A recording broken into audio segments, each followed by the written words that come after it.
Hello, everyone, and welcome back to SCTV for ScreeningClub.com, where we break down all the latest in television entertainment for you each week. We are back this week, me with a less dry mouth, hopefully sounding a little better, as always, with my associates, my brother Chris and our good friend Mike. How you guys doing this week? I'm okay. You with a less dry mouth, me with a dizzier mind. I think you had mentioned that, so you've been not feeling too great, huh? Yeah, I've been feeling pretty lightheaded today, which is pretty uncharacteristic for me. I don't think I feel this way too often. Just today, or has it been? I don't know what's going on. I realized it today on my drive up to Concord, belting out to Frank Sinatra's My Way. Wow, when I went up to hit the high notes, I felt faint. Mike, of course, an avid singer, avid vocalist. Yes, I try. Polishing the pipes. Couldn't do it today, though. Well, I mean, I did it, but it didn't feel good. Wasn't where it needed to be. Did you almost pass out? I felt the urge, like I could have either passed out or vomited. Oh my god! No, but I didn't. Like I mentioned, I've had lightheaded issues. Yep. You know what? Stay hydrated. I know I mentioned this to you before, and you might have low sugar. I'm gonna take that advice because the feeling hasn't gone away. So we'll see. So this might be a special podcast. Just might be. Now, how are you doing, Chris? I'm doing fine. Didn't you go? You went to an event recently. Yes. This past weekend, you were telling me. I went to the Northeast Comic-Con Saturday for a couple hours. It was actually called Comic-Con? Northeast Comic-Con, yeah. Oh. Mm-hmm. How was that? It was good, yeah. Was this a secret trip, Chris? No, it wasn't a secret trip. First I believe I told you about it. Yep. I definitely told Jeff about it. No, well, you mentioned it to me briefly yesterday, but that's all I had ever heard about it. Really? Wow, okay. Well, sorry about that, guys. No worries. Let me just say this. It's not your type of place, I'd say. I don't think either of you would have enjoyed it very much. It's very, very comics-focused. You don't think we're, hip with the Comic-Con crowd? I don't think you've ever read a comic. Wow. Mike, have you read a comic? Jeff? Okay, well, read a comic. This is a little bit of elitism. An issue of it. What Chris is all about. Yeah, like a $4 comic. Real elite status there. Yeah, but we can't. What if we watched a comic book movie? I've watched plenty of those. Okay, it's not good enough. Yeah. That's fair to say, not the question I asked, but all right. Because you know what? There weren't a lot of comic book movies there, but there were a lot of comics. You showed me a comic that I read just a couple days ago when you told me about this. You didn't read it. You flipped through it. I did read it. Did you come across any D-list celebrities? Yeah, so I saw Dean Cain. No, you didn't. Really? I saw Dean Cain. He walked right by me. Dean Cain was there? Dean Cain was there. I don't know who that is. I played Superman. He plays Supergirl's dad on Supergirl right now. Oh, okay. That's great. So is he doing something or just signing? Signing, and he might have been on some panel, I don't know, but the panel room was, this is a very small Comic-Con. The panel room was right near, like, the green room, so if you were sitting at a panel, and there was only one panel room, there was a good chance, like, every 15 minutes or so, someone from the green room would walk right by. Oh, okay. Which is what happened. Sean Gunn, I talked about this. You mentioned your aspirations James of Gunn's attending this thing. Yeah, there you go. But you never mentioned that you were like legitimately planning on going. Okay. I thought you had gone. I thought I was rolling with a joke that Mike was making because you very clearly mentioned this to us earlier. Okay. Maybe on an episode, maybe not. Anyways, Sean Gunn, James Gunn's brother, who was on Gilmore Girls and was in Guardians of the Galaxy, is like a writer or something. He was there. And Billy West was there as well. I saw him. Oh, I'd like to see him. I saw him. It's free to see. Do anything else, you got to pay him some money, though. So I did not interact with any of these celebrities because I didn't want to pay them money. But you, walk up to a table? Yeah. They were all just sitting at, big tables, and you could walk up, and then they had stuff to sell and signatures to sell. Chris, I've been to events like this. I went to PAX. Yeah, it's a little bit different than PAX, but what can you do? PAX is like mega huge. Well, they don't really have. What is PAX bigger than like the main Comic-Con? I'd say PAX is equivalent to New York Comic-Con, maybe a little bit bigger. Is it San Diego the main Comic-Con? Yeah, but it's not as big. It's San Diego Comic-Con is slightly bigger, but PAX West might be about the same size as San Diego Comic-Con. Sounds pretty fun. We're on the East Coast. San Diego Comic-Con is probably like the biggest entertainment convention in the country, right? Yeah, probably. There might be E3. Yeah, definitely bigger than E3. E3 is big, but it's an industry-only event. So, but there might be like these weird like European conventions that are like huge. They don't have like, yeah, you never know. Speaking of big events, it's worth mentioning also that the three of us are all part in a cutthroat, long-standing fantasy football league that's about to enter the postseason. Looking like all three of us have got a shot to make the postseason. And let me shout out to anyone out there that's in a fantasy football league. Good for you. And I hope you had a good year. Hope you didn't draft Todd Gurley like me. Or AP, like me. Or AP. Although, didn't you tell me, Mike, that if I hadn't taken Gurley, you were going to take Gurley? I definitely so you were screwed either way. Yeah. I would have been better off taking Gurley. I'm not sure how much better, because he hasn't been great. You might have traded him along the way. In a lot of ways, it's probably much worse. I was actually talking to some other people about this, because, like, someone like Todd Gurley, who's severely underperforming, screws you every week, when with AP, it's just like, okay, he's done. It's true. I can try to get someone else. Try to start someone else. Tried Jerick McKinnon for a couple weeks, and that could fail miserably. But and you know what? I'd say this. I'd challenge anyone listening, our friends listening, if you think you have a worse draft than what I'm about to mention, which is my top 5 draft picks this year, 12-team standard league.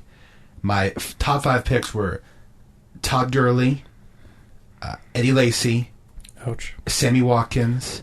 Although he's back. He is back. Got me 3 points this week. Arian Foster and Josh Gordon. And Michael Floyd. So that's 6. That is pretty brutal. You took Josh Gordon in the 5th round? No, actually, all of that is pushed down. Michael Floyd that was early for 4th. Foster, too. You took some risks. Michael Floyd was 4th, then Foster 5th, and Josh Gordon 6th. That's what it was. So everything was horrible. But here I am, probably about to make the playoffs, depending on how things go tonight. You always seem to adapt, regardless of the miserable situation you put yourself in. I love fantasy. And Noah, this is... I take exception to that, and I don't put myself in beds. Like, this was the worst I've ever been by a wide margin. Just horrible in every facet of the draft. But good luck, everyone. I wish you all the best of luck, and we've got a lot of TV to talk about this week. Yes, we should get into that. Mm-hmm. It's a very special episode, but we'll talk more about this. But just to give a little teaser. We're talking Westworld first. Then Chris has got a quick hit. Yeah, I can maybe. I can mention Walking Dead a little bit. And then we're doing a very special segment again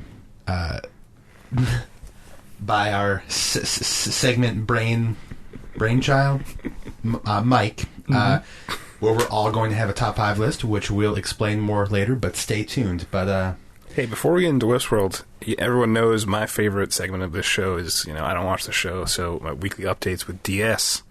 I gotta learn about what's happening with what's Kiefer doing. I know my 2 friends here, my sweet friends here, love that show. So what happened this week?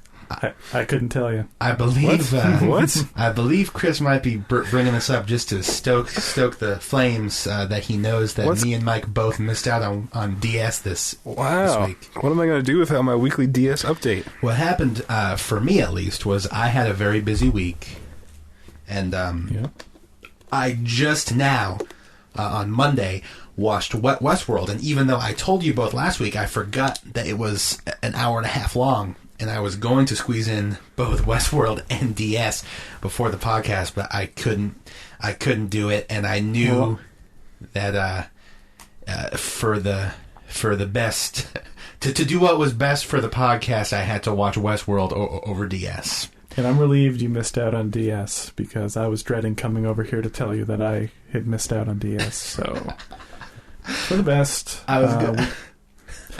I don't know when we're going to talk about DS next, because next week is our wall-to-wall top 10 list. Come on, we got to fit in a little DS. We get maybe. We're going to get 2 episodes in a row of DS, which is extremely rare. Then it'll be off again, right? Who knows? Thankfully, it's going away for a couple weeks at least. Part of the journey.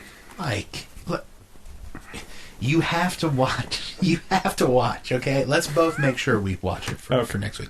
Wow. But anyway, thank you so much for bringing that. Well, sorry, didn't know it was a sore subject. I appreciate that.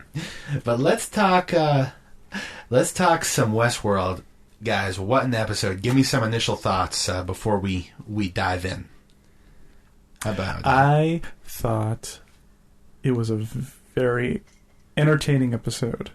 I'm not sure the show at any point this season sort of reached the pinnacle of expectation that was sort of laid on it ahead of its premiere, but overall I thought it closed out what was a pretty successful upper echelon season of TV. Yeah, I like this one a lot, Chris. Yeah, I completely agree.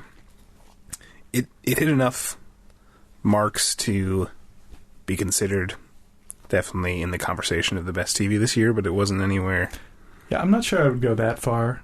Calling you it, wouldn't say, at least personally, I wouldn't call it among. I wouldn't put it among my favorite of the year. You wouldn't put it on your top 10? Hey, we'll talk about that next week. Well, I think I might put it on my top 10, but I think it's in the at least it's in the conversation. Greatness. Well, that's what I'm saying. It's in the conversation. Shows I would consider top 10 worthy have, but there was enough week to week, and especially these past 2 weeks, I thought really the season reached its high point, where I was left very satisfied. Yeah. Yep. How about you, Jeff? Well, I had a couple of little gripes with this episode, but it came together for me, and I was pretty blown away by the end. I really thought there was a chance William wasn't going to be who he was, and I was going to get to talk to you because you were so sure, Mike. It was correct. I laid that on pretty thick. But Noah and the Man in Black had a couple of what I thought were cheesy lines in this episode, but a couple of chilling moments for me, and really, I really enjoyed it. I think crazy setup for season 2. Probably on my 50th birthday, we'll get to celebrate the beginning of season 2. But it was good. And you're only 46. So I'm only 46, so we're not too far off, are we? But yeah, I really liked it. Why don't we dive in a little bit? We can sort of. I know there was a ton going on. Well, the show was kind of like this episode did a good job of consolidating some of the storylines. There was the Maeve storyline, which was obviously a part physically and storyline-wise, but also like the Ford stuff, the Bernard stuff, and the Dolores stuff, and the William stuff, all really coalesced. All converged. Yep. Yeah. So I think we could kind of what do you guys think of the Maeve stuff? Let's go over there first. Let me ask you guys one thing before we dive into the Maeve stuff, but it has to do with the Maeve stuff. It happened to Maeve.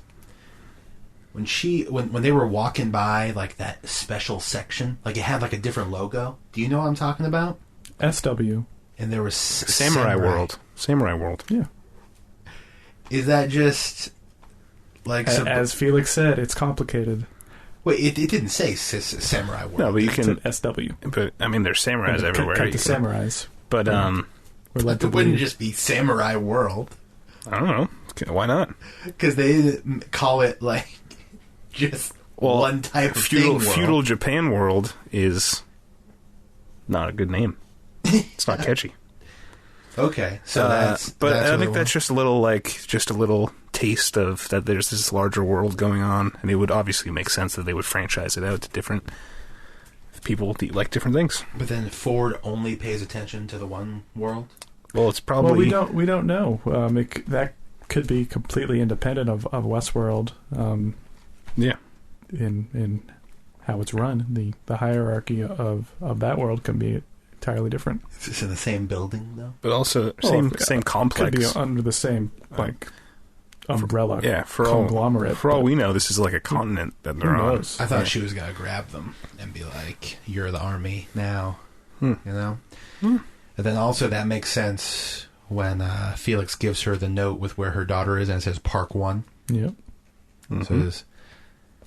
I mean, if they're numbering parks, well, I guess there could just be 2 parks. Well, in the initial planning of this show, they were going to have Westeros world. There's Game of Thrones. How do you find that out, Chris? I read that in an interview. Also, I mentioned that like a few episodes ago. If someone wants to go back, I usually just space out when you're talking. I remember. Yeah, I remember you mentioned that. So that would have been interesting. I thought that was cool, and then I don't know. I thought it was pretty badass when we see her wearing like other stuff at first. She's wearing like an ill-fitting black shirt thing first.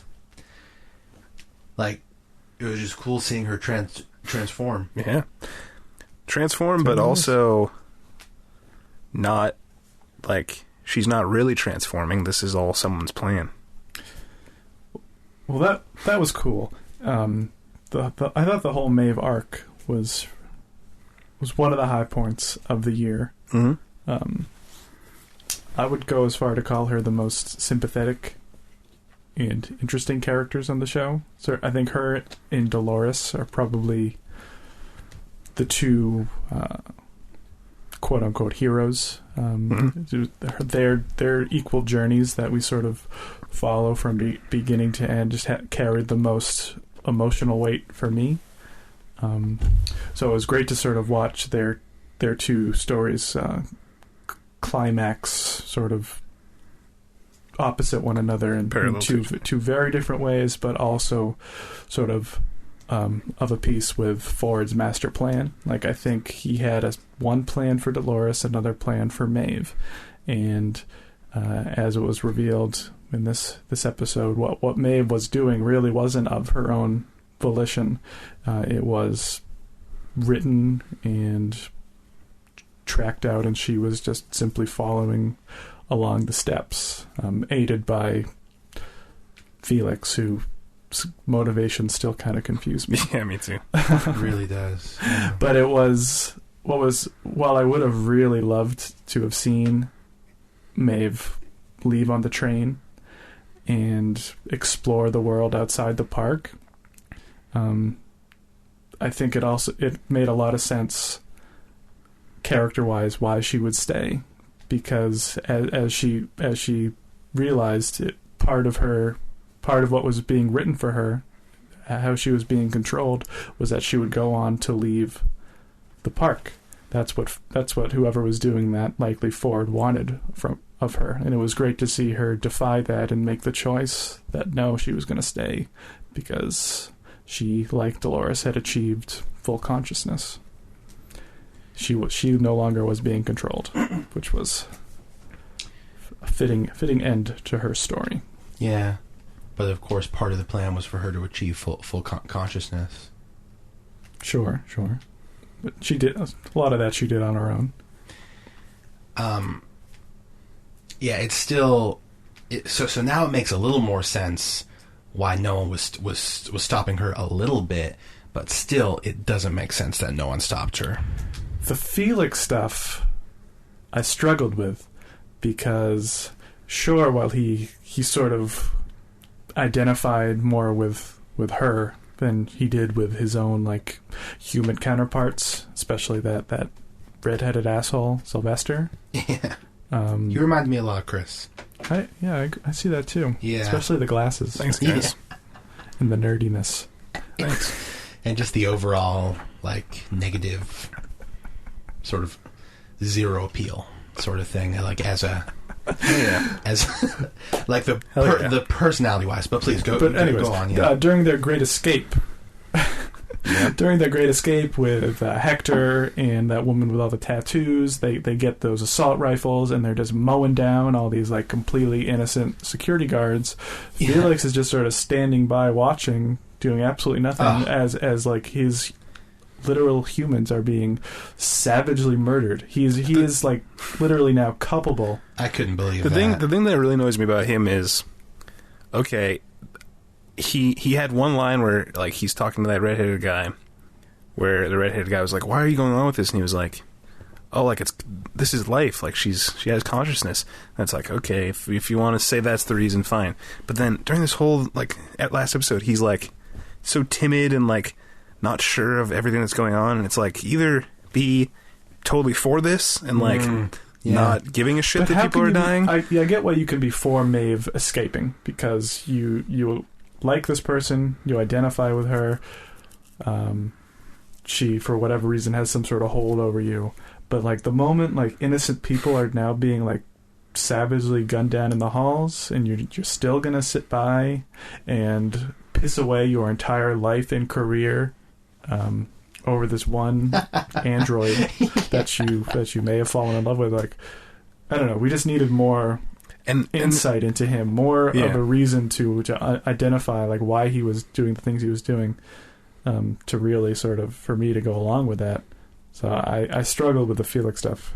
Fortunately, it wasn't really a significant part of the episode. But on that same point about him watching her kill everyone, and of course this happened beforehand, but I was thinking about this, and I'm sure you guys will correct me if you think I'm wrong.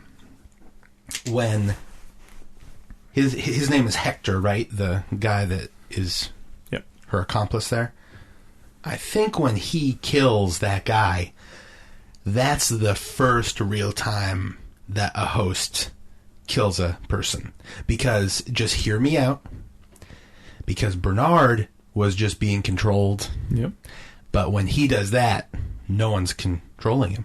It's true. And that, to me, was I can see Chris working through if he can prove me wrong in some way in his mind right now. But that, to me, was just a host killing a human. He savagely... That came after Maeve took control of his capacities. Yeah, but she didn't tell him to kill that thing. She just turned up his... But he finally gained the ability to do it, and when opportunity struck, he did not shy away. He murdered those people. So to me, that was a huge moment. It was the first time a human had no part in a host killing. It was a huge moment, but as you suspected, you are wrong. Great. Because we learned that all of this was orchestrated by some shady character. Wait, wasn't it Ford, though? It was Ford. It's probably Ford, but I don't really understand how it fits into his grand scheme. I sort of, before like Ford's master plan sort of came together in the Westworld park, I was sort of thinking that maybe his secret narrative was the escape of Maeve, and that he was doing everything in Westworld as a distraction because no one was paying attention what was going back at the main headquarters. Man, the end of the episode was killer, man. But I think, Chris, that was a big moment. I just said it was a big moment. Okay, good. Just not in the way that you think it is. Let's talk about... shall we talk about the Man in Black William stuff? Yeah. Okay, just let me make a break, because I want to hear what you guys have to say first, but I do have one issue with the dialogue there. I thought there was some cheesy lines on that Ed Harris voiceover parts. Yes, I can think of one line in particular. When he said something to the effect of he went to the park looking for something, whatever it was, but instead he found something else. He found himself. Yeah. That was the... Yeah, he went looking for Dolores, but instead he found himself. That was the pinnacle of the cheesy lines. But really, I felt that whole... Do you think it's possible that could have been a meta cheesy line where like William is like this introverted guy who's obsessed with storylines and stories, and he searched through his past and he's made this third person narrative of his life? Yeah, it's... You could kind of make that excuse for a lot of the show's missteps throughout the season. Yeah.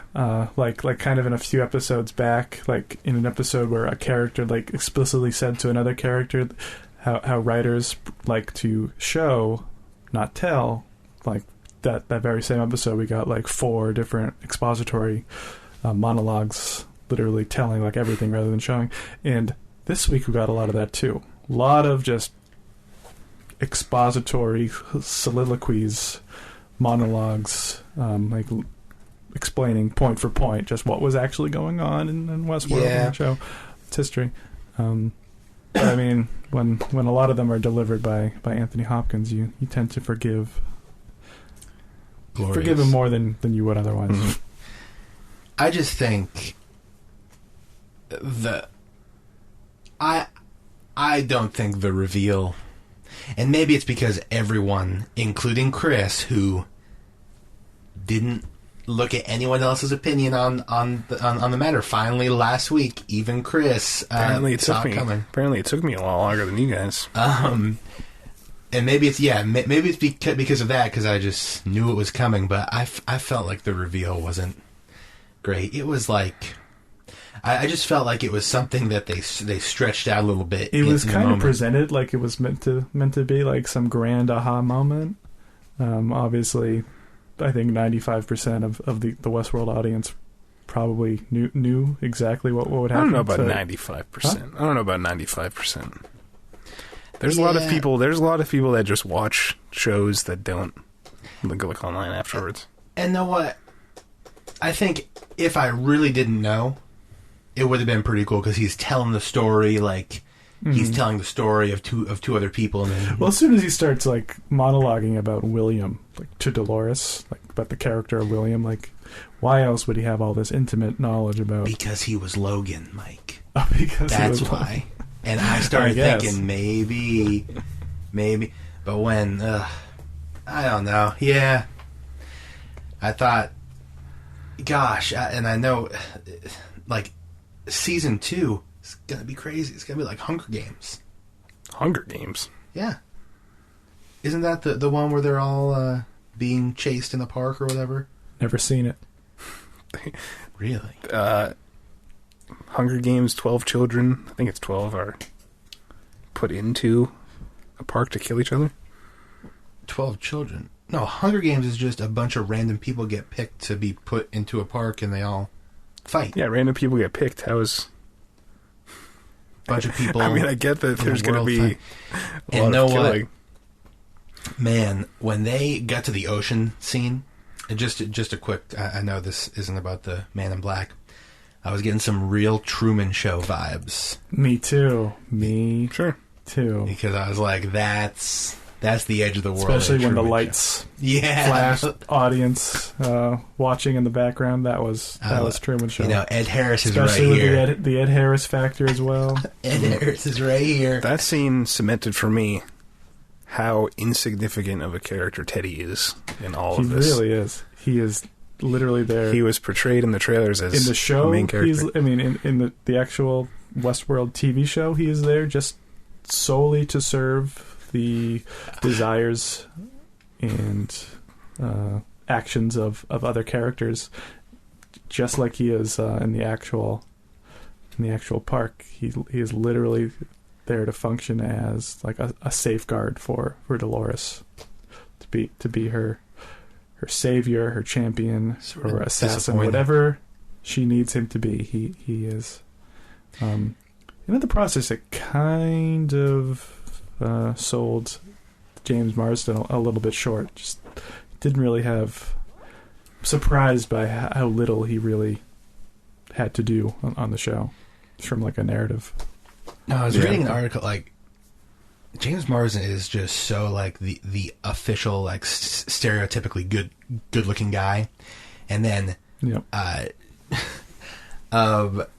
Jimmy Simpson William is not really like. I was watching an episode of Always Sunny the other day where he plays like the disgusting brother. He's the stereotypical like creepy loner. Yeah, he has a character on a House of Cards where he plays just that. Oh yeah. And that's exactly what he turned out to be in Westworld. Yeah, that's true. You know, I was also I read somewhere like he came out, I guess in the last day or whatever, and I just read this, but and said they didn't tell any of the actors what was going to happen either, but he figured out that he was the Man in Black. Did you read about this? Because they asked him to pluck his eyebrows while he was in wardrobe or whatever, and he said, "Why would they have me pluck my eyebrows? Oh, to look like someone else." And then he figured it out. I mean, it is. I've been thinking about this as over the course of the season, as I've been mulling over this William as Man in Black theory. Is that they kind of cheated in their presentation of younger version of Man in Black, because as we've seen through flashbacks, whenever we get a younger version of Dr. Ford, he's literally played by a younger CGI'd version of Anthony Hopkins. Whereas now that we've come to understand, in the past younger version of Ed Harris is played by an entirely different actor that we can't really easily decipher one way or the other is in fact Ed Harris. Whereas with the young CGI'd Anthony Hopkins, we know just who that is. Yeah. Kind of a cheat. I understand, probably not a feasible thing to do long term over a period of 10 episodes. I told Jeff he was wrong earlier. Now I'm going to tell you you're wrong. You're a broken record here. What? There wasn't that one scene in the underground of the city that was underneath the ground that was buried. Okay. Where young Anthony Hopkins is played by a different actor. No, that was a young Anthony Hopkins. CGI'd face. I'm sure it was like a stand-in. The other scene, the guy walking down the hallway that passes by Dolores. I think that was completely... That was still him. No, that was not the same. There's three. There's current Anthony Hopkins. There's like CGI to make him look younger, but it's still him, Anthony Hopkins. And then there's that one, which is either a different actor or like completely CGI. I think that was... They attempted to make that a young CGI'd Anthony Hopkins. But obviously using another like stand-in actor to play the body and probably parts of the face. There's no way that's the same. Because he was older when he created Bernard. That's how they were playing that off, I think. Well, yeah, then we got a slightly younger down version of Anthony Hopkins. Well, we're going to have to go back to the tapes. It's really... So we shouldn't dwell on this. We should move on. Well, you brought it up. But now we shouldn't dwell when he's proven wrong. That's right. I wasn't proven wrong. Let me ask you guys this. We have to talk about the Dolores stuff and then that final scene. Yes. You know what? I'll just say my blood got pumping when the big banner came and said like welcome board members. I was like, this shit's about to get really, really heavy. And but yeah, what did you guys think of the Dolores stuff and then eventually the Ford stuff? I love the Dolores stuff. Like I said a few weeks back, like the Dolores William stuff I was really struggling with. I hope whatever it is we're seeing really sort of pays off towards the end. And I really think it did. Just thinking back, just sort of tracking Dolores's journey from episode 1 to what she became in episode 10 was really great, especially when you layer in all the Arnold stuff and the Maze stuff and her history with William and the Man in Black, and then just to see it was all sort of just paving the way for her to achieve full consciousness, the bicameral mind, as the episode is titled, was really cool to see what's been largely hinted at for the last few episodes, that she was in fact the quote-unquote Wyatt character, and she was the one who slaughtered that whole town, per the demands of Arnold, was really cool. And yeah, good stuff. It's haunting Chris? stuff. Yeah, I agree with you, Mike. There was so much from that scene where it's like they're talking about her mind, and when she's in the room and her mind mixes, her consciousness mixes with, I call him Bernard, but with like the other voices in her head to become her own voice. Yeah, we got a little bit of Arnold. I think we got a little bit of Dr. Ford as well. Mm-hmm. I think so, yeah. And then Dolores, and then it finally sort of shifted where it was just her who she was talking back and forth with. It's a beautiful thing. Really cool. Yeah. And we didn't even mention the opening. The cold open was her on the table with just her head. Was Oh yeah, it was great. Very, that was really awesome. Very Ex Machina. evocative of Ex Machina. Mm-hmm. Haven't seen it. No spoilers, please. Thank Okay. you. So cool. And when just everything tying all together was really... It really was. I think, was threaded really well. And paid off very well. To see, on top of that, to see Ford's narrative that he'd been steadily building throughout the season finally sort of come together. That reveal was really cool. I was getting worried because it was seeming like I was getting really pumped up for this big, like, I didn't know what was going to happen. Like, I was thinking maybe Maeve and the crew would come into the party and start, like, going crazy, or, like, some crazy stuff happen. Then I was getting worried that he was just going to sort of set up this, like, okay, Bernard and everyone, like, you're all in place, and now I'm just going to go and retire and leave. But when he shook Bernard's hand in that church and called him his friend, which I think, like, because they've made a big deal out of, like, he's not their friend. Right. Like, that's the first time he's, like, I guess maybe was he saying goodbye to Arnold? I don't know, but he shook Bernard's hand. I got chills there, because then I was like, this shit's about to get real. Like, when he shook his hand in the church and said, like, goodbye, friend, I was like, this is not what he would be doing if, like, he has some crazy stuff in store.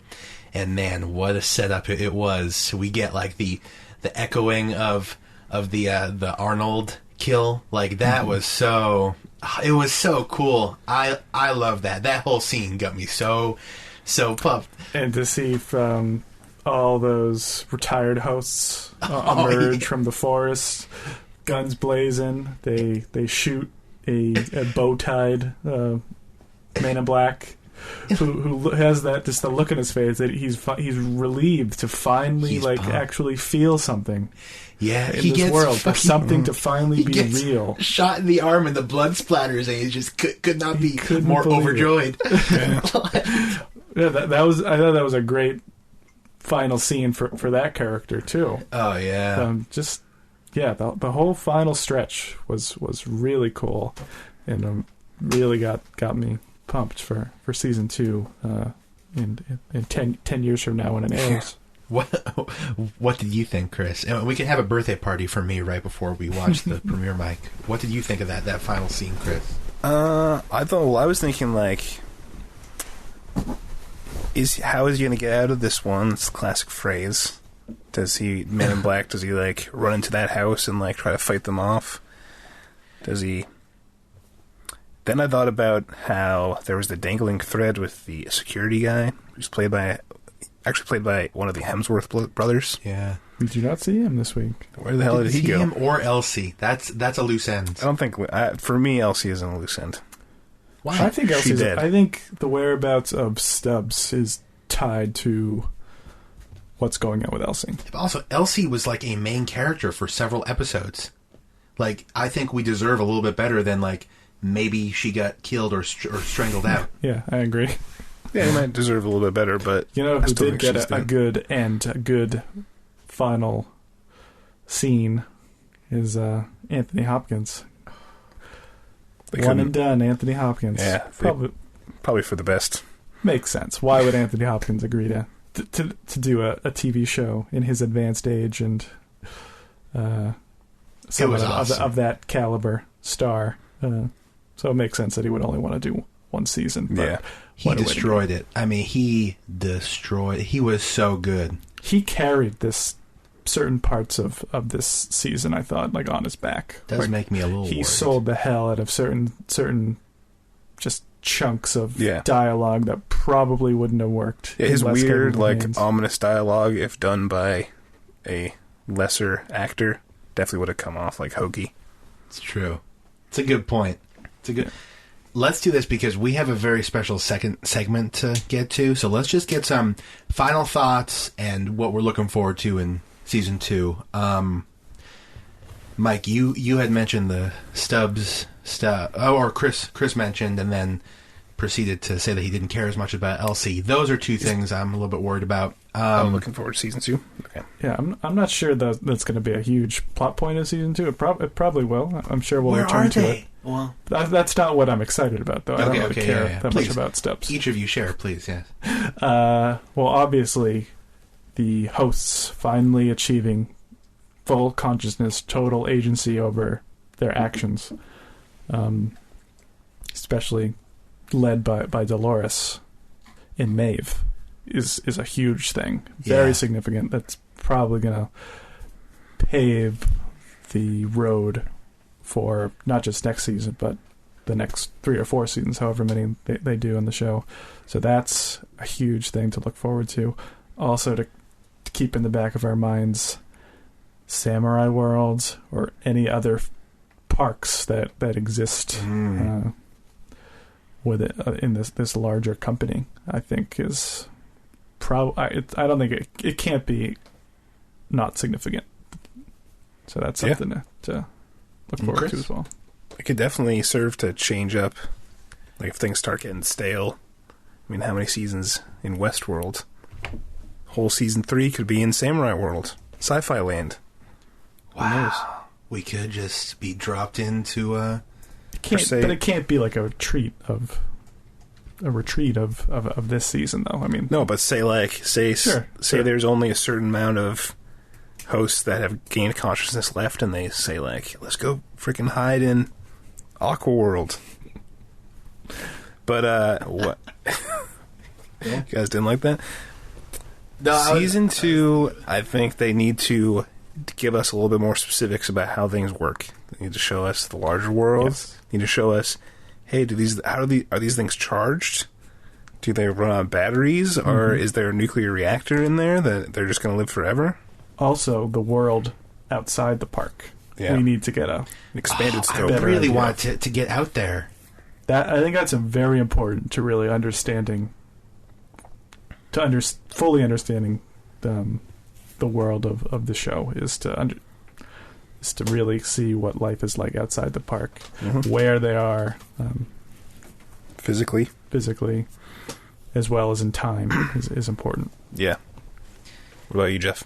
Yeah, I think I'm just wondering, is it just going to turn into like a season? And I know I got chastised for saying Hunger Games, but whatever you want to call it, just a bunch of people trapped in this world.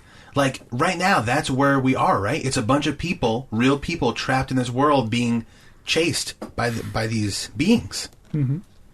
Like, is that what season 2 is going to be? I don't think so. I don't. Yeah. What what's her is it name? going to become of the Delos board? Call Jennifer Lawrence, Mike, because we need to get her here with her bow and arrow. Yeah, she's got enough going on. That's what I'm wondering. I'm a little bit sad that young William, I guess, is done.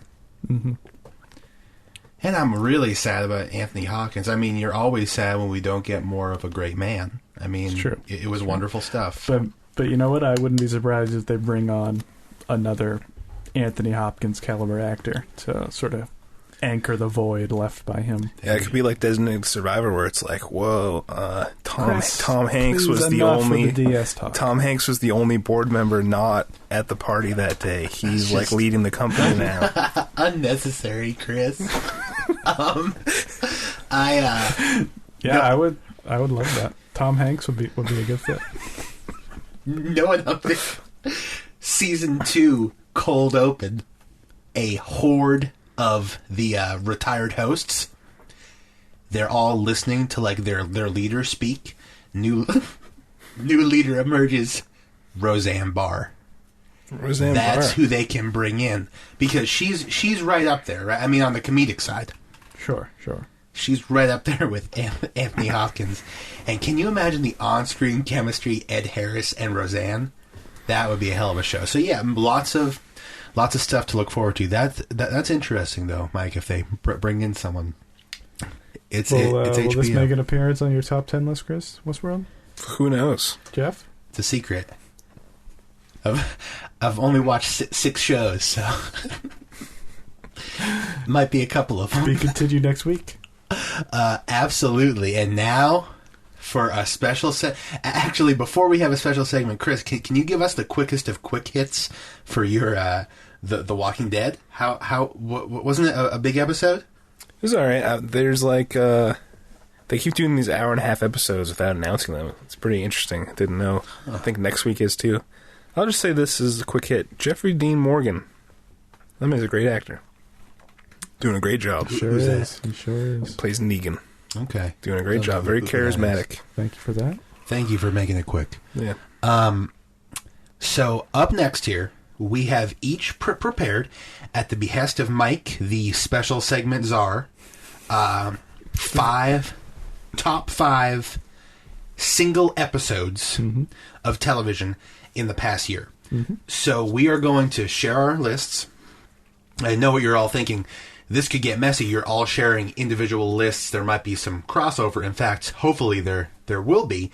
And we have thought of that, guys. So whoever... we have not shared our lists. We're going in cold. Whoever shares an episode, if it's on another one of our lists, we will reveal it, and we'll all have a group discussion about it. Okay? So, I don't know. Does anyone want to go first? Or maybe, am I the only one that has several runners-up or honorable mentions? I have some honorable mentions. Should we just have like a group honorable mention discussion, maybe? Yeah. Now, to further this, I have a tie as well. Is that going to be okay? I have a tie at number 5. I think that means you have to leave now. You broke the rules.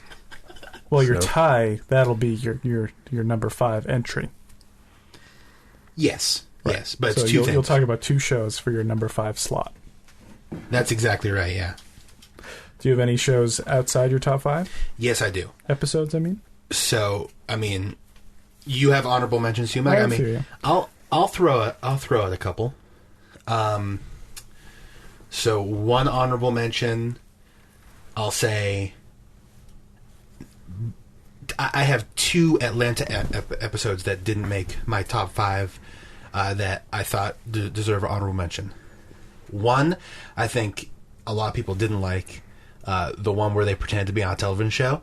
I love that. I think a lot of people liked that episode. I thought it was hilarious. That was my favorite episode of Atlanta this year. Really? And that's also in my honorable mentions. Very nice. Chris, did that happen to make any part of your list? It did not. I have one other episode that I want to mention. Hold on, that episode is called BAN. Ban. BAN. Hilarious stuff in Love there, it. man. Awesome stuff. Zero Donald Glover. Donald Glover? Referenced, yeah, but Donald Reference. Glover. Yep. No appearance. But still, the guy that plays Paperboy is so good. It was just so good, and the commercials were just all great. The other one that I really liked was Value, the Van episode. I thought that was really cool, especially in hindsight. I've been thinking about it. Just really cool episode, just playing with stereotypes and just digging more into Van and what she's all about and stuff. Yeah, it was like kind of like an expanded universe episode of that show. They did kind of a string of those like in the middle portion of the season, and just to get a glimpse into Van's world view and to see where she lies on a lot of things was great. That's another great episode.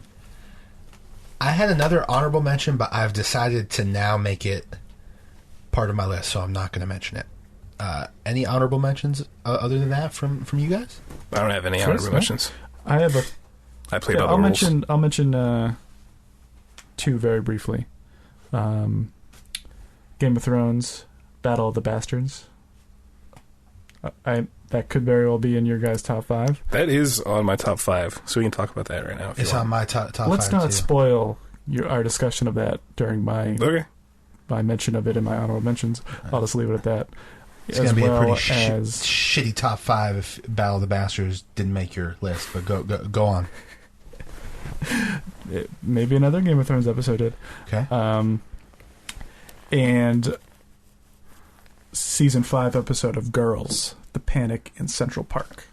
A Marnie-centric episode for anyone who's familiar with that show. Chris, you watched season 1? I think I watched a little bit of season 1. I'll eventually watch it all. Great, just comeback season in general of Girls. I might have something to say about that next week. But for anyone who's seen that episode, probably series high point. I loved it. It just carried this real sort of romantic, melancholy, really kind of sad exploration into that character and the character of Charlie. That was really nice to see. I've never heard of that show. Huh? I've never heard of that show. Never heard of Girls? Lena Dunham on HBO? Vehicle. No. What season is it? I'm sorry. This past season was 5. Jeez. Season 6 comes back in January for its final season. The guy who played Kylo Ren is in that show, Joe. Oh. Yeah. Oh, I have heard of it because I heard of it from him. Yep. Okay. Yeah, I've only just seen little snippets and stuff. Mm. Doesn't he play like someone who's not cool at all? Like, doesn't he play? He like plays Lena Dunham's sort of on again, off again love interest. Yeah. He's cool in like a hipster way. Yeah. Interesting personality. Huge ears on that guy. He's kind of funny looking. He is Harrison Ford's son, so. Jeff, what was your number 5? No honorable mentions from you, Chris? No, I play by the rules. And I have to reveal mine number 5 first? Yep. Please do. Well, I have 2. Okay.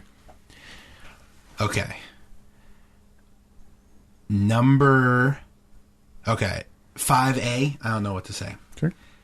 No, what? This one's a little lower for me. So 5B. If it's a little lower, some would say it's number 6. It should be in your honorable mentions. No, it's 5B. They're on the same tier. The episode of Stranger Things. That's right, everyone. Where he breaks into the morgue and opens up Will's body. The stuffed body. And then the end of the episode, he breaks into the facility. But they also, in that episode, you guys watched all of that show, right? Yeah. Love that show. They also, it's the one where they make contact on the ham radio, or they hear him on the ham radio talking to his mom. And a bunch of other weird shit happens. They see that the monster was in a photograph and stuff. And I just really thought that whole show was really good, so I wanted to have it represented on my list. So I chose that, which was an episode that I really liked. Okay. Didn't make anyone else's list? Stranger Things, one of my favorite shows from the past year. I don't have any specific episodes to talk about it this week, just because with Netflix shows it's really hard to sort of narrow down one episode in particular, just because I watched Stranger Things in a single day, so it's tough for things to really stand out. Yeah. But fair enough. Yeah. Well, if you'd like, I can list my 5A. What? My 5A. Yeah. My other number 5. Yeah. What is it? It's the episode of Veep where her mother dies. Called Mother. Yep. Yes. Now, I love Julia Louis-Dreyfus. I really love her. Is that on your list, Mike? It is not on my list. I don't think I would have put it on my top 5, but it's definitely an honorable mention, that episode. It's on my list. Really? Mm-hmm. Specifically the one where her mother dies? Yep, Mother. Wow, I That feel... was a great episode. I mean, she's just in her prime in that episode. Like, that character. Like, just demonstrating how... Like, she does not, like, really care that her own mother died. And just the back and forth between everyone, like... Yeah. Specifically with that, just to see... To juxtapose her reaction to the death of her mother with that of her daughter, who is seriously, like, in grief and in mourning over the loss of her grandmother. To see... Yeah. President also, it's like classic, like falling upwards. Like she gets up to do a eulogy, and she's crying about her political future. Yeah. She's grieving the potential loss of her presidency. Yeah, but it works out. The great line at the very end, I think, where she just like just goes, "Maybe I'll just get assassinated." like it would be a relief at this point. But yeah, so I love that show. That's probably going to be shows 6 to 10 of my top 10 shows next week. Spoilers. Sorry. Wow. I love that show. Well, that was my 5 as well. That was my 5. Wow. So moving you're up all the way down to me. Please. Yeah. Number 5. My number 5 favorite episode of this past year goes to season 4, episode 9 of Bates Motel. Wow. Titled Forever. I forgot about that show. You might not remember that show is a show that exists. I'm here to remind you that it is. It does exist. And I may talk about that show next week. It had its finest, far and away, its finest season.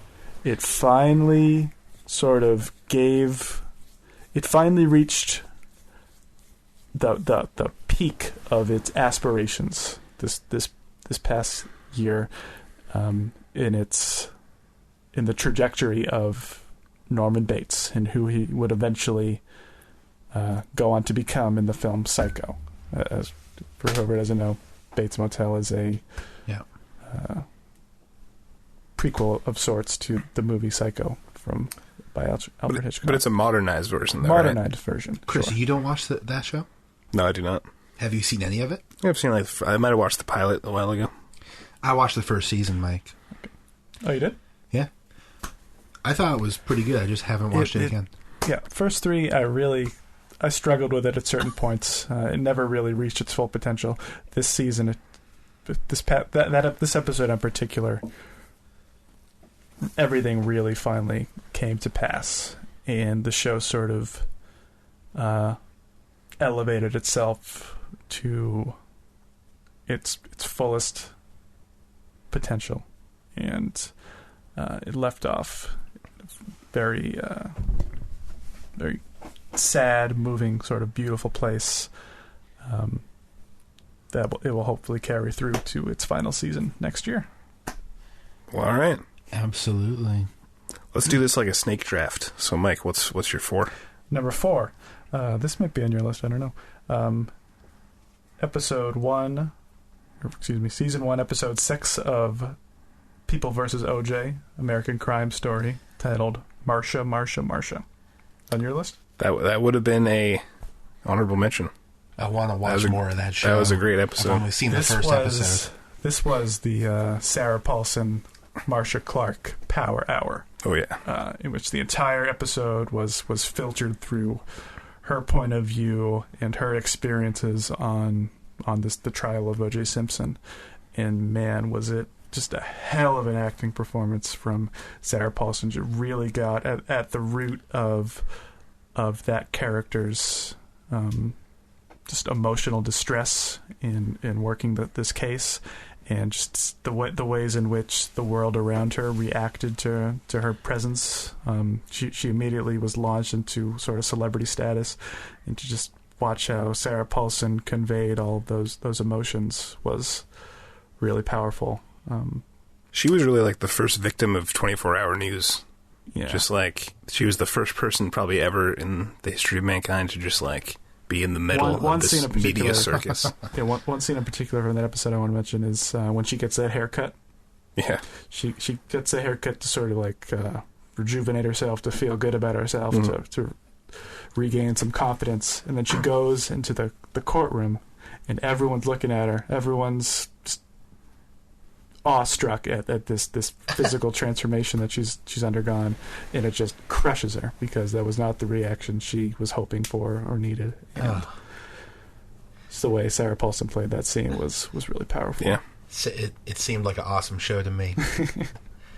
You're making me want it more now, so I definitely have to check that out. It just seems you definitely got the lesser of the two Sarah Paulson starring shows. Yeah. Well, I get to see her play two roles, right? Is that correct? She played 3 roles this past year. My God. What? 3? She played Shelby. Yeah. She played the real actress version of Fair enough. Okay. Audrey, and then she played Land Winners. And you're telling me in none of those 3 roles that I saw her in was anything close to her real potential? No, this was the best performance of her career, and she won. She rightfully, deservingly won an Emmy for it. I've been putting off watching it because it seems so heavy, though. Like, I really have to get in the right mindset. I would say her second best performance was when she played Lana Winters back in season 2, Asylum. She was great. I've seen that show. Mm-hmm. I've seen that. Yeah.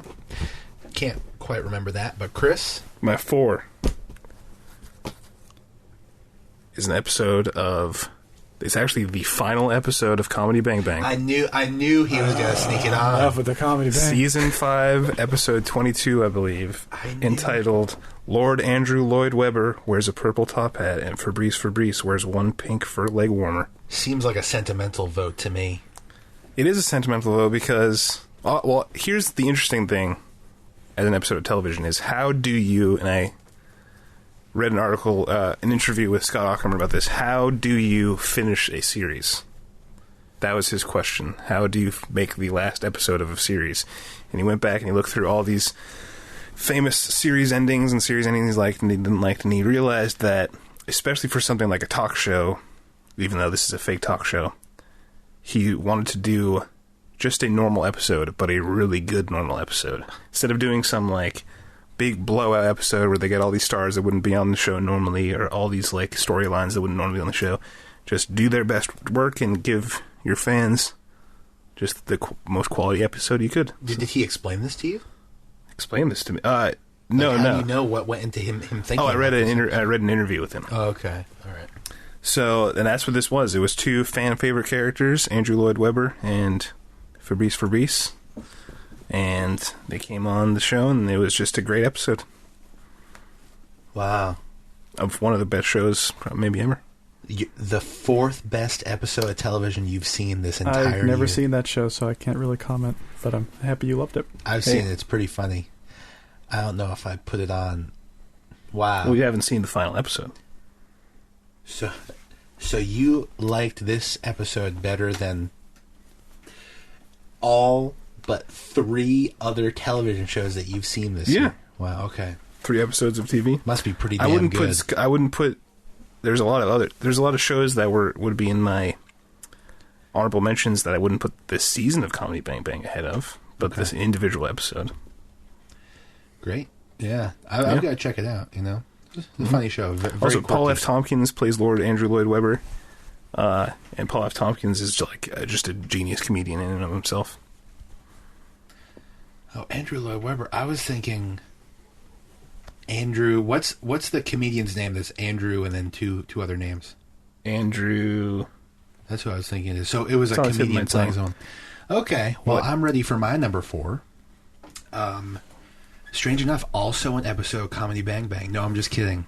I haven't seen any episodes this year. I'm actually not sure if you guys have seen this show.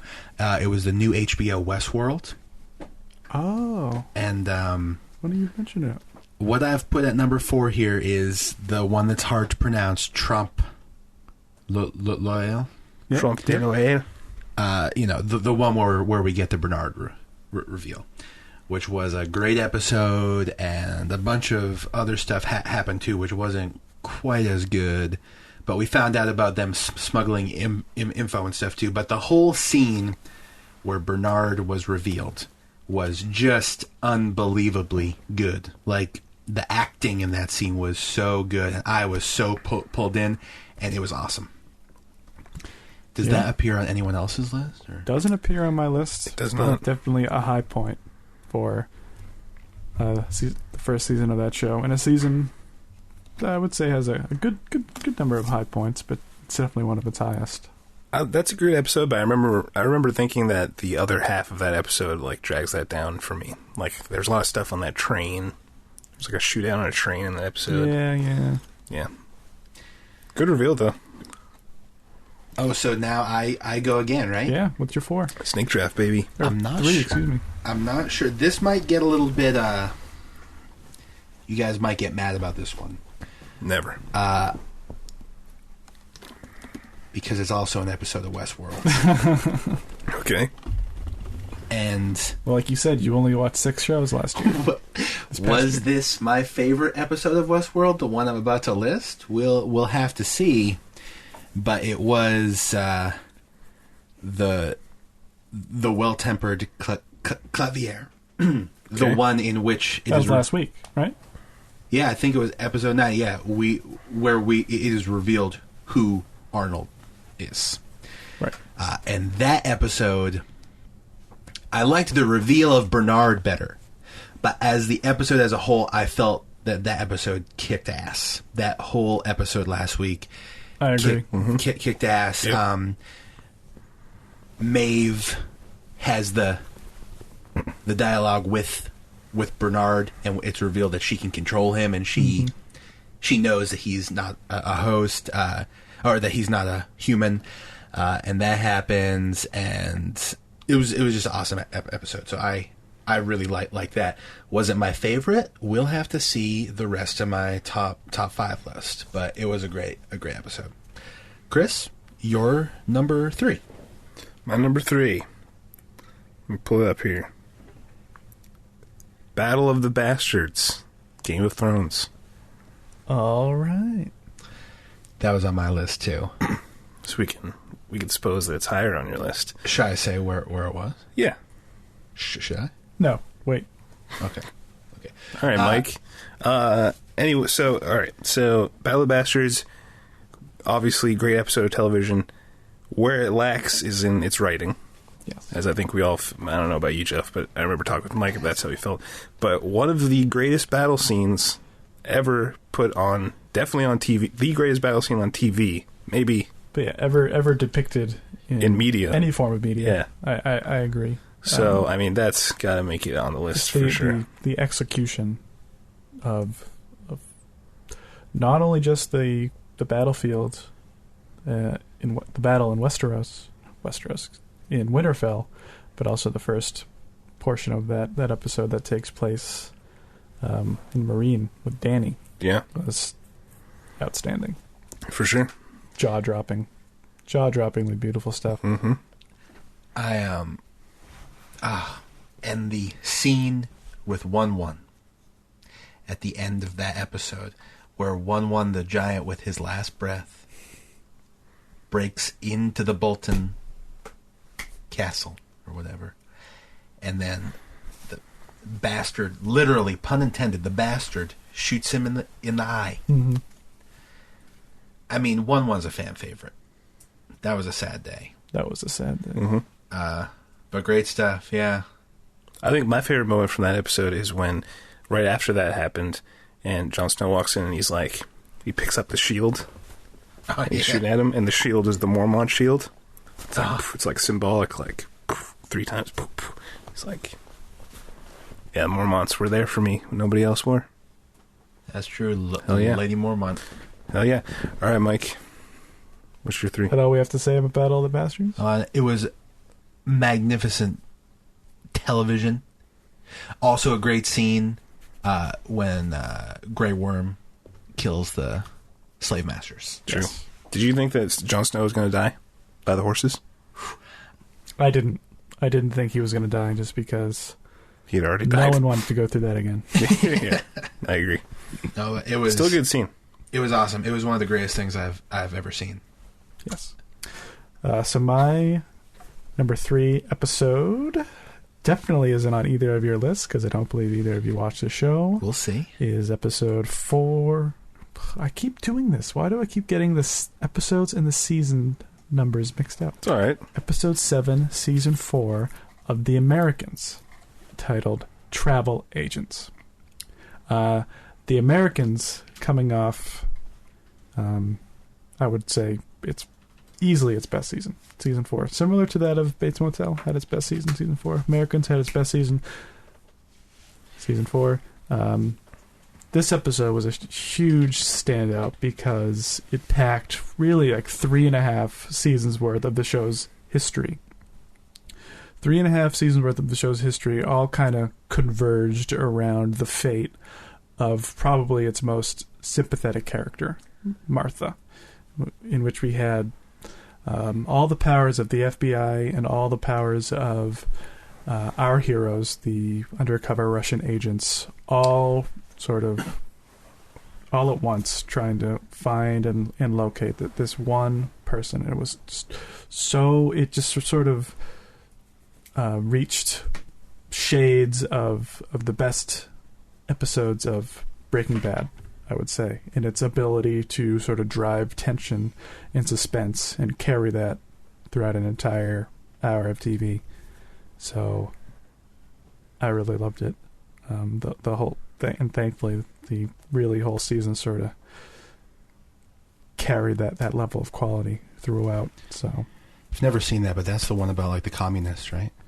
Yeah, they play 1980s USA, Spy. Reagan era. They play undercover KGB agents conspiring against the United States. Pretty cool. Sounds like we should hate them, but the show really finds a way to make us care deeply about them and their family. Was that your number 3, Mike? That was my number 3. So now, in the spirit of the snake draft, let me move on to my number 2. From Game of Thrones, season 6, episode 10, the finale, The Winds of Winter. Mm-hmm. That was on my list as well. That was on my list too. Beautiful. Pretty great ep. I think that episode featured the greatest 20 minutes opening, really, in the history of the show. Like, it was just jaw-droppingly beautiful what they were able to do with Cersei and everything that had gone on for really 2 whole seasons of the show in King's Landing. Just the way it was able to conclude that arc and sort of elevate the character of Cersei to that place was terrific. I also think it was by far the best finale in the show's run. It wasn't just sort of a huge come down from the penultimate episode. Like it carried a lot of dramatic weight and urgency that many of the show's finales had been lacking. And then there were just so many overall great moments throughout. All the Cersei stuff in King's Landing, Dany finally setting sail for Westeros, which we had all been very antsy for. Since season 1 for me. I thought it was going to happen at the end of the episode 1 first season. Yeah. The Jon Snow parentage reveal, Arya's revenge. Lots of stuff packed in there. Amazing episode. Yeah. Like you mentioned, Ramin Djawadi, the music at the beginning of that episode during the Cersei scenes. Yes. Mm-hmm. That was awesome. That was... Then the silent suicide of our young king. Just to see the immediate consequence of her actions in that kind of way was really, really sad. There was nothing bad about that episode.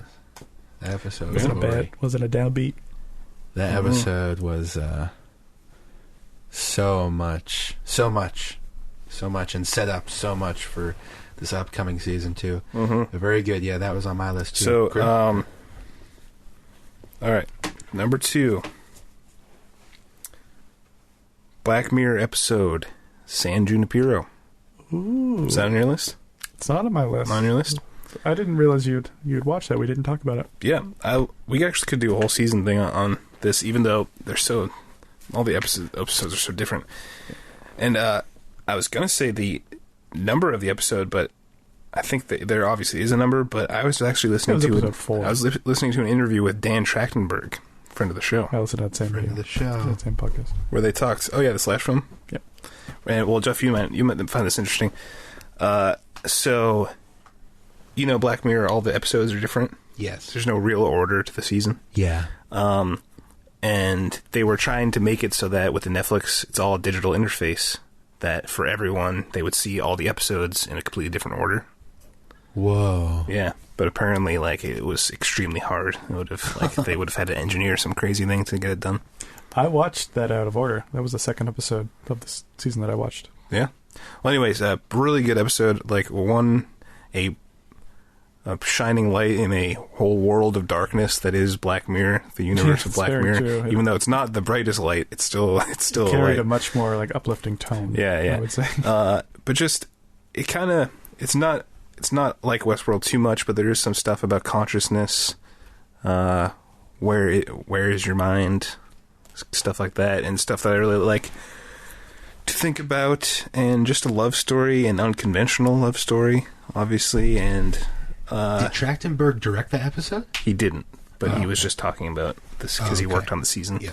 I think that episode just sort of represented the best of what Black Mirror is capable of and can do. In its really good slow reveals of technology. I watched the first episode, by the way, because you guys were of all Black Mirror. Yes. Which episode is that? The one with the Prime Minister of England. That's a good one. That's a great one. Pretty dark. Yeah, it gets that show's very gets dark. More dark? I'd say some are more dark, yeah. Wow. Okay. Some are darker. Sounds like a good choice, Chris. All right, you're up, Jeff. My number 2, we already talked about Battle of the Bastards. All right. Great up. And now you're number 1. You're number 1. We snake. So I have a 1A and 1B. Oh, wow. You're really going against the grain here. 1B is, I think, sort of like I think it's been highly rated by a lot of different people, so it's sort of a cliche choice, so I wanted to have 1A and 1B. 1B is the pilot episode of DS, Designated Survivor. So in the pilot episode of DS, the Capitol is blown up. All right, guys, have a good night. I'll see you guys later. I really want to say a moment about this. The Capitol is blown up, and a series of events are set into motion that would eventually mentally devastate us all. And I just wanted to say there was a lot of hope at the beginning of DS, and it's come a long way, and it's come a long way probably not in the right direction. So I just want to say I want to be thankful. Sorry, no. This isn't the Thanksgiving cast. Last week was thankful. I just want to say that was a really cool episode, and it should have been. I was going to have it be an honorable mention, but I decided to make it 1B. That's pretty bold of you to include it anywhere near a top list of any sort. But to then put it at your number 1, it's pretty bold. My 1A, well, at my 1B, Mike. At my 1A was Winds of Winter, which was one of the greatest things I've ever seen. That Winds of Winter is my number 1 as well. Wow. Anything you want to further say about that? Just classic Game of Thrones. I Can't wait for next season. The scene, though, where Jaime returns and sees her being crowned queen or whatever, that's a really cool scene, too, because he's like... I don't know about cool, but just to watch him be like, I'm not so sure about her anymore after, seasons and seasons of him just being completely devoted to her. Like, that's the first time we really see him sort of being like, this is a crazy piece of shit, you know? So... Yep. Every scene in that. Hopefully there's some payoff to that. Yeah. I think so. He's had one of the best arcs. He's probably had maybe the best arc on that show. if he wasn't stuck in like story mud last season down in Dorne, I would have really liked him. Jamie? No, well, one down part of that episode. Sorry. And it's not really that, but just John should have killed Melisandre. He only banished her. That's true. It's true. But I don't know. I guess that's not a down part, but more of like I wish she got more of what was coming to her personally. You never want to scorn a Red Priestess. And allow her to live. Gather her revenge down the line. He made a mistake. He might pay for that. Mike, so this is all you now. You're the special boy. I'm a little disappointed in Chris that he didn't have this episode in at least his honorable mentions. Maybe he just didn't think hard enough. That's a good please. Episode 12, season 4. Yes, we haven't made it there yet. Of Orange is the New Black, titled The Animals. Haven't seen Do you it. recall this episode, Chris? That is my number one favorite episode of the year. I'm not the biggest fan of Orange is the New Black, so I don't, and you know that, so I don't know why you're really disappointed in me. This episode was better than Winds of Winter, Game of Thrones. You know, I remember people really liking that. I will tell you that this episode features just the most powerful, devastating, just soul-crushing moment of any show that I have seen this year. Maybe more than any show I've ever seen. Don't tell me. I might watch it. Huh? Don't tell me. Yeah, I won't tell you which character it was, but man.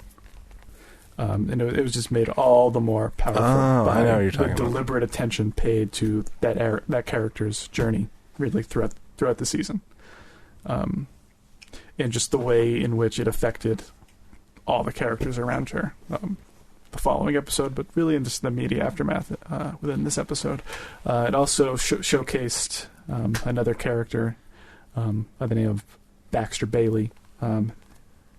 We got a flashback insight into his past, and we learned sort of about how he's just this young dimwit, but ultimately good-natured, harmless human being, and really just like a beacon of light inside this very dark, miserably run situation involving the prison guards. He was a fellow prison guard, but he was one of the really only positive aspects of that, and just to see that contrasted with his actions in the final episode was really powerful. And just I think that whole episode was just a really terrific culmination of the whole season's various plot threads involving the prison guards and the mental health of everyone's favorite Crazy Eyes, Suzanne, everything with Piper, etc. Terrific episode. My number one of the year. You're telling me you like this better than the season finale, the series finale of Comedy Bang Bang? Considering I've never seen a single second of that show. Mike, it was just a normal episode. It was just a normal episode. It was a really good normal episode. One of the best. Well, yeah, I only watched the first season of Orange. You're missing out. Am I missing out, Chris, you think? You'd probably, there's stuff to like. It's not the best show. Definitely not the best show Netflix has, that's for sure. Have we all revealed everything? Who knows? It may be featured in my top 10 next week. Who knows? Mm-hmm. Guys, congratulations on unveiling our top 5 episodes of television this year, and especially congratulations to Mike, who's dealing with a debilitating head dizziness injury. So thank you, Mike. I really powered through. Not only did he power through, he also came up with the segment, which I always have to give him props for. Guys, what an episode. We packed a lot in today, and we're going to have even more next week. And next week is going to be our top 10, maybe, I don't know about me, top 10 shows, top 10 shows like seasons of the year. Mm-hmm. So we'll be looking forward to that next week. In the meantime, Mike, where can we find you online? On Twitter at linguistics_ and ScreeningClub.com. How about you, Chris? Twitter.com/ThatMorris and ScreeningClub.com. I just reviewed this week's Walking Dead. Go check it out. Oh. There you go. And you can find me, as always, at therealjeffmoore.com. Remember to rate and subscribe. Let us know what you think. And as both Mike and Chris just mentioned, you can find a lot more stuff, articles, insight, and you can share your thoughts and comments with us on ScreeningClub.com. You can also send us an email. We love emails. ScreeningClub@gmail.com. And until next week, we wish you all happy watching, and we'll see you soon. Take care. God bless.